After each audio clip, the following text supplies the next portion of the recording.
ఎటకేలకు Telangana high court BC bill మీద stay ఇచ్చింది. K Krishnamurthy versus union of India 2020 and Vikas Krishnarao Gavali 2021 supreme court crystal clear గా చెప్పింది ఏందనంటే నీ దగ్గర ఎంపీరికల్ డేటా ఉండాలా, political backwardness study per local unit ఉండాలా, దాని తర్వాత ఈ రెండు చేసినాక కూడా 50% సీలింగ్ లోపల ఉండాలా అని చెప్పినాం. తెలంగాణ హైకోర్టు ఏమని చెప్పింది, మతి వెట్టి చేసిండ్రా, దిమాగ్ ఉన్నదా, దేడ్ దిమాగ్ చాతలు చేస్తున్నారా అని అనకుండా మైండ్ పెట్టి చేసిండ్రా అని మాట్లాడిండ్రు. 50% యొక్క సీలింగ్ మీదనే మాట్లాడింది.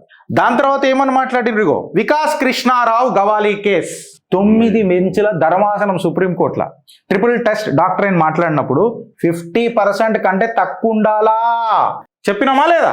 21st చిత్రగుప్త్ చెప్పిందా లేదా? ప్రధాని వద్దకు మా అన్న పోయిండు, ప్రధాని ముచ్చాట మెడలు, కంకిల పొట్టేం కాదు, ఇది యావత్ బీసీ పాపులేషన్ అవమానించుడు రేవంత్ రెడ్డి అని నేను ఆ రోజే చెప్పిన.